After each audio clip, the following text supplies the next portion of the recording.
जन्म हुआ। वो बालक धीरे धीरे बड़ा हुआ।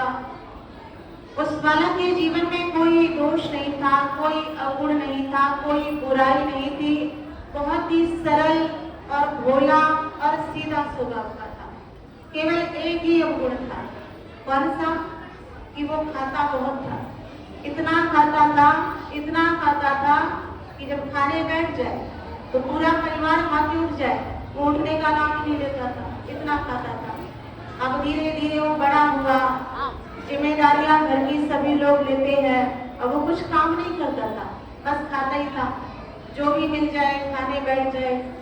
अब घर के लोग बड़ा उसे डांटते थे, बहुत धमकाते थे कि काम का ना काज का, दुश्मन अनाज का, कि कुछ काम ही नहीं करता है और सबसे ज्यादा खाता है। तो बड़े परेशान घर के लोग, और घर के लोगों ने उसे क्या किया, घर से निकाल दिया कि तुम कुछ काम नहीं करते हो, किसी के लायक नहीं हो, कम से कम अपने पेट पूर्ति के लिए तो काम करो, इतना भी काम नहीं करते हो तो जाओ, तुम्हें घर में खाने के लिए मिलेगा नहीं। उसे घर से निकाल दिया। अब वो बहुत ही सरल मन का था, सीधा था, रास्ते से जा रहा था, गांव से जा रहा था, एक मंदिर मिला और उस मंदिर में एक पुजारी जी बैठे थे जो बड़े तंदुरुस्त थे, तरोताजा थे। उस व्यक्ति ने, जैसे उस भाई ने देखा कि पुजारी जी बड़े तंदुरुस्त दिखाई दे रहे हैं, लगता अच्छा अच्छा खाने के लिए मिलता होगा। अब वो व्यक्ति पुजारी के पास गया और पुजारी जी से कहने लगा कि हे महाराज, आप क्या करते हैं? तो पुजारी ने कहा कि भाई हम भगवान का भजन करते हैं, भगवान की भक्ति करते हैं, पूजा आरती करते हैं। कहा कि और क्या करते हो? कि बस और कुछ नहीं करते।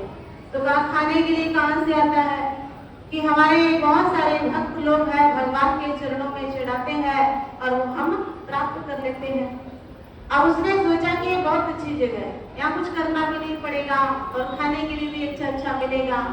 तो कहने लगा कि महाराज, मुझे भी अपनी सेवा में रख लो, क्या मैं भी आपके साथ रह सकता हूँ? पुजारी ने कहा ठीक है, रह लो। अब पुजारी ने अपने साथ उसे रख लिया। अब वो पुजारी से कहने लगा कि महाराज ये बताओ कि मंदिर में कितनी लाइन बैठती है भोजन करने के लिए? पुजारी ने बताया कि 5 लाइन बैठती है। उसने कहा महाराज, अगर मैं 5 लाइन में बैठा रहूं तो कोई हर्जा तो नहीं? पुजारी कहने लगे 5 लाइन में इतना ज्यादा खाते? तो कहा कि बस भगवान की कृपा है। पुजारी ने कहा कोई बात नहीं। अब वो व्यक्ति खाता रहता। अब जो खाना परोसने वाले थे वो बड़ी परेशान कि तो उठने का नाम ही नहीं लेता है, इतना खाता है, सब लोग खा के उठ जाते हैं और ये खाता ही रहता है।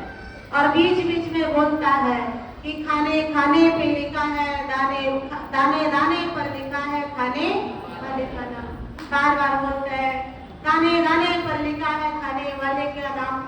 अब जो खाना परोस रहे थे उन्हें बहुत गुस्सा आता है और वो कहते हैं कि तू ऐसा मत बोल, तू ये बोल कि बोरी बोरी पे लिखा है, खाने वाले का नाम। मतलब तू दाना नहीं खाता है, तू तो बोरी बोरी खाता है, तो ये बोल बोरी बोरी पे लिखा है, खाने वाले का नाम। अब वो खाता ही रहता है, उसे कोई फर्क नहीं पड़ता। अब एक दिन ऐसा आया कि उस दिन भंडारे में कुछ भोजन नहीं बना, चारों तरफ सन्नाटा है, शांति है, जिधर देखो उधर सब जितने भी चेले चपाटे हैं सब भगवान का जाप कर रहे हैं, मंत्र उच्चारण कर रहे हैं, पूजा अर्चना कर रहे हैं। अब उसने देखा कि सुबह के 11 बजे, क्या बात है, आज भोजन ही नहीं बन रहा है और बहुत भूख लगी है। अब उसे तो भूखे रहने की आदत नहीं थी। पुजारी के पास गया और पुजारी से पूछा कि महाराज क्या बात है, आज भोजन नहीं मिलेगा? तो पुजारी ने कहा कि देखो आज एकादशी है। आज क्या है?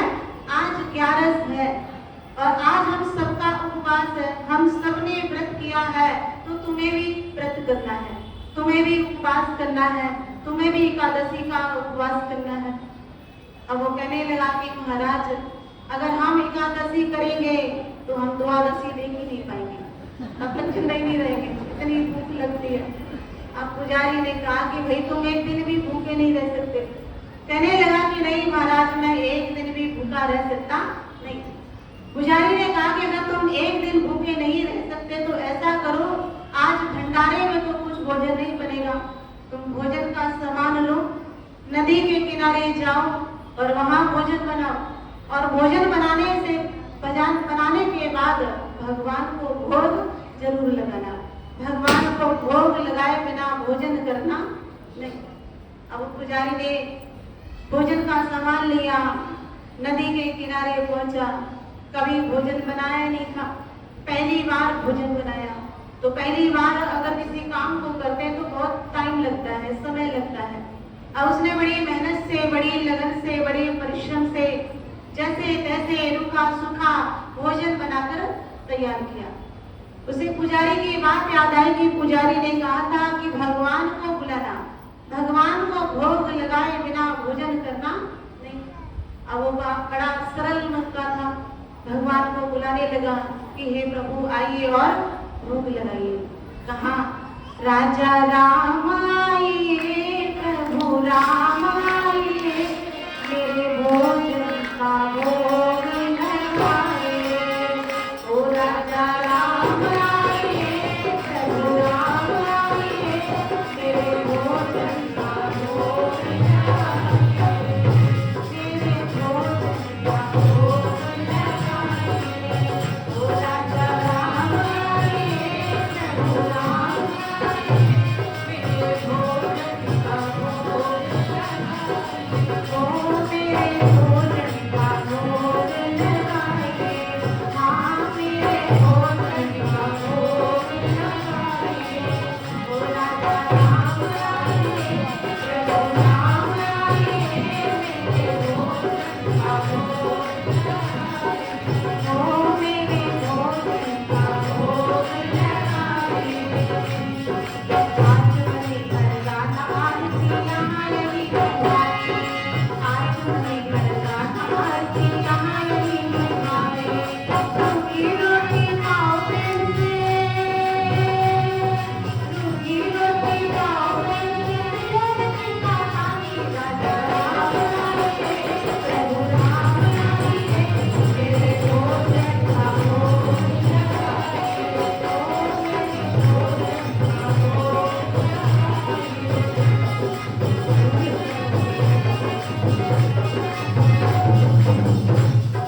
भूल करोगे यदि कर दोगे रूखे भोजन मेरे, भूल करोगे यदि कर दोगे रूखे भोजन मेरे।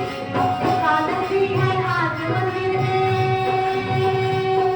एकादशी है आज मंदिर में, बैठ जाओगे भूखे राजा राम आइए, प्रभु राम आइए, मेरे भोजन का भोग लगाइए।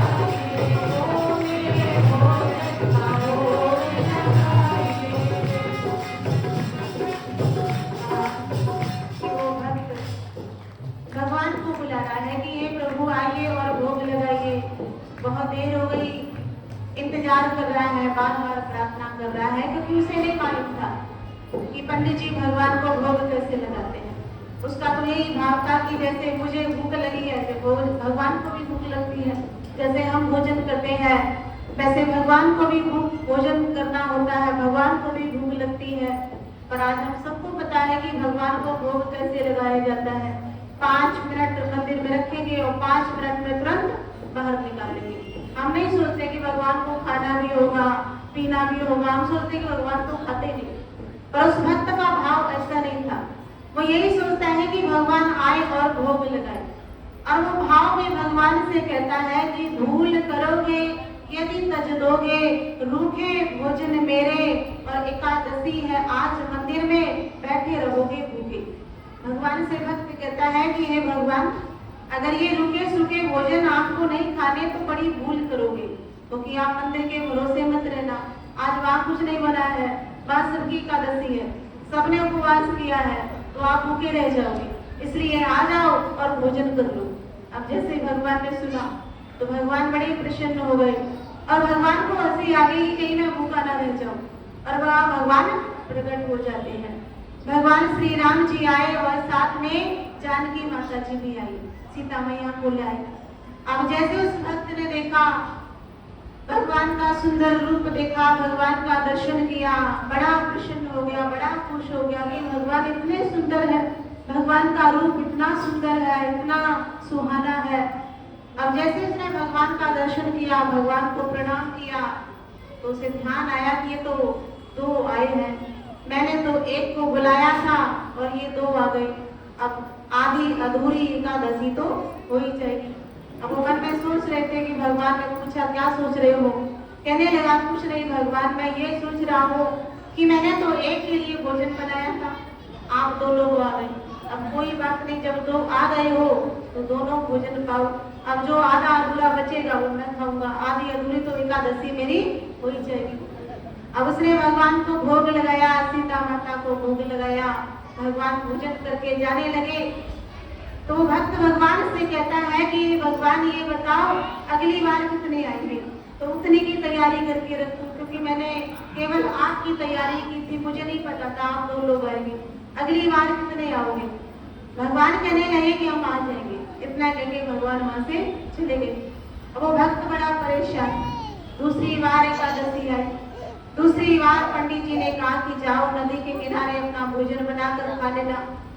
पुजारी से कहने लगा वो भक्त की, हे पुजारी, हे महाराज, आप थोड़ा राशन बढ़वा दो, क्योंकि वहां पर मैं एक भगवान को बुलाता हूँ दो आ जाते हैं, अगली बार एक को बुलाया दो आ गए, इस बार पता नहीं कितने आ जाए।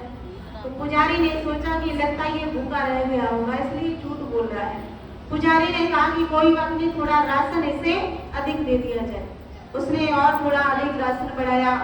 दूसरी बार फिर जाकर नदी के किनारे भोजन बनाया और फिर भोजन बनाया, फिर भगवान को बुलाया कि हे प्रभु आइए और भोग लगाइए, हे परमात्मा आइए और भोग लगाइए। अब भगवान को इंतजार में ही थे कि जैसे भक्त बुलाए भगवान आए। अब जैसे भक्त ने पुकारा भगवान आए, और भगवान इस बार दो नहीं आए, भगवान साथ में लक्ष्मण जी को भी लेकर आए। अब लक्ष्मण जी भी आए, सीता मैया भी आई, भगवान श्री राम जी आए। अब जैसे उस भक्त ने देखा कि इस बार भी एक अधिक संख्या हो गई, दो की तैयारी की तो तीन आ गए, अब वो फिर बड़ा उदास हो जाता है। भगवान को तो भोग लगा दिया, भगवान के दर्शनों को प्राप्त किया, खुश हो गया। और फिर भगवान जब जाने लगे तो फिर वो भक्त कहता है कि भगवान इस बार जरूर बता के जाओ कि आप कितने लोग आएंगे, क्योंकि हमने दो की तैयारी करी तो तीन आ गए, अगली बार कितने आएंगे? तो भगवान बिना बताए चले जाते कि तुम चिंता मत करो हम आ जाएंगे। अब तीसरी बार फिर वो नदी के किनारे गया। उसके मन में विचार आया कि इस बार मैं भोजन नहीं बनाऊंगा, पहले भगवान को बुला लेता और बुलाकर पता चल जाएगा कि कितने लोग हैं, उसके हिसाब से भोजन बनाऊंगा। अब उसने भगवान के लिए कोई भोजन नहीं बनाया, कोई तैयारी नहीं करी और भगवान को बुलाने लगा कि हे प्रभु आइए और भोग लगाइए, हे भगवान आइए और भोग लगाइए। बार बार भगवान को बुला रहे। तो जैसे ही भगवान को बार बार पुकारा तो भगवान अपने पूरे राम दरबार के साथ वहां प्रकट हो गए। पूरा राम दरबार आ गए, भरत जी भी आ गए, शत्रुघ्न जी भी आ गए, हनुमान जी भी आ गए। अब जैसे उस भक्त ने देखा कि हे भगवान इस बार तो हद ही कर दी, इतने सारे लोग आ गए। अब वो भक्त देखता है कि एक नहीं दो नहीं, पूरा समाज ही आ गया, पूरा कुटुंब ही आ गया, परिवार आ गया। और वो भक्त भगवान को देखकर कहने लगा कि हे प्रभु आइए और भोग लगाइए। भगवान कहते हैं कि लाओ कहाँ भोजन। वो भक्त कहने लगा कि भगवान इस बार मैंने भोजन बनाया नहीं, क्योंकि मुझे पता है कि मैं भोजन बनाऊंगा तो मुझे तो मिलने वाला है नहीं, तो जब मुझे मिलने वाला ही नहीं तो मैं बनाऊं क्यों? अब अपने आप बनाओ और अपने आप खाओ, क्योंकि मुझे पता है कि इतनी अधिक संख्या में आप आए हो तो जो हमेशा बचा कुचा मिलता था वो इस बार मिलने वाला नहीं। और वो भक्त कहता है कि भगवान अपने आप बनाओ और अपने आप खाओ, मैं तो एक तरफ किनारे पर बैठा हूँ। आंख बंद करके नदी के किनारे पेड़ के नीचे वो भक्त बैठ गया। अब भगवान माता सीता से कहते हैं कि हे देवी अब आप भोजन बनाओ, क्योंकि भक्त नाराज हो गया, भक्त नहीं बनाएगा, आपको भोजन बनाना पड़ेगा। अब जब जगदम्बा माँ भवानी सीता मैया भोजन बनाने लगी तो जो लक्ष्मण जी थे उस सेवा करने लगे, सब्जी काटने लगे, हनुमान जी लकड़ी लाने लगे, भरत जी तैयारी करने लगे, सभी तैयारी करने लगे और जानकी माता भोजन बना रही। स्वर्ग के जितने भी देवी देवता थे उनको पता चला कि मृत्यु लोक में संसार में स्वयं माँ भगवती माँ जानकी अपने हाथों से भोजन बना रही है और ऐसा मौका मिलता नहीं। तो सभी जितने भी देवी देवता थे वो सब संसार में आते हैं और साधु संत का रूप बनाकर एक लंबी लाइन लगाकर खड़े हो जाते हैं और सब बुलाते हैं कि हे मैया थोड़ा हमें भी प्रसाद दो, हे मैया थोड़ा हमें भी प्रसाद दो। अब जैसे उस भक्त ने आवाज सुनी कि भोजन बना और इतना शोर हो रहा है, इतनी आवाज हो रही है, तो वो भक्त आंख खोलकर देखता है और उस भक्त ने आंख खोलकर क्या देखा कि इतनी बड़ी साधु संतों की क्या लगी है, लाइन लगी है और सभी बोल रहे हैं, चिल्ला रहे हैं कि हे मैया थोड़ा हमें भी दे दो, हे माँ हमें भी दे दो। अब उस भक्त के मन में विचार आया कि अगर थोड़ा बहुत कुछ बचता भी तो ये साधु संत छोड़ेंगे नहीं, ये सब ले जाएंगे। अब वो आंख बंद करके बैठा है, कुछ नहीं कर रहा है, क्योंकि उसके मन में यही है कि मुझे तो कुछ मिलने वाला ही नहीं। अब जो पुजारी थे उनके मन में विचार आया कि जो उनका भक्त है, उनका जो शिष्य है, नदी के किनारे भोजन बनाने के लिए गया, इतना सारा राशन का सामान ले गया, आखिर वो करता क्या है। पुजारी ने सोचा कि कहीं ये सारा सामान दुकान पर बेचता तो नहीं। तो पुजारी पीछा करते करते वहां पहुंचे और वहां जाकर पुजारी ने देखा कि जो भक्त है वो आंख बंद करके बैठा है, कुछ नहीं कर रहा है। पुजारी को कुछ दिखाई नहीं दे रहा है पर वो भक्त को सब कुछ दिखाई दे रहा है। पुजारी ने देखा कि भक्त आंख बंद करके क्यों बैठा है, तो पुजारी उस भक्त को हिलाता है और उस भक्त से पूछता है कि तुम आंख बंद करके क्यों बैठे हो। वो भक्त कहने लगा कि महाराज क्या बताऊं, आपने कहा था कि भगवान को बुलाना, मैंने भगवान को बुलाया, एक आए, भगवान एक को बुलाया तो दो आए, दो की तैयारी करी तो तीन आए, और आज जब मैंने भगवान को बुलाया तो इतने सारे लोग आ गए, तो आज मैं कुछ भी करने वाला नहीं। मैंने सोच लिया कि जब मुझे मिलेगा ही नहीं तो मैं बनाऊं क्यों, इसलिए मैंने भगवान से बोल दिया कि अपने आप बनाओ और अपने आप खाओ। उस पुजारी की बात सुनकर, उस भक्त की बात सुनकर पुजारी को कुछ समझ में नहीं आया। पुजारी पूछते हैं कि भाई तुम कहना क्या चाहते हो।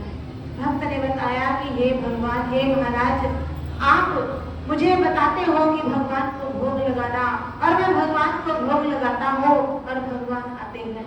जैसे पुजारी ने सुना तो पुजारी के आंखों में आंसू आ जाते हैं और पुजारी को मन में विचार आता है कि मेरी तो पूरी उम्र बीत गई मंदिर में पूजा करते करते, मेरी पूरी आयु बीत गई आरती वंदना करते करते, दीपक जलाते जलाते, और आज तक मैंने भगवान का दर्शन नहीं किया। पर ये भक्त कितना सौभाग्यशाली है, इसका हृदय कितना पवित्र है कि इसकी प्रार्थना को सुनकर भगवान स्वयं आए और भगवान ने इसे दर्शन दिए, भगवान ने इसके भोग को स्वीकार किया।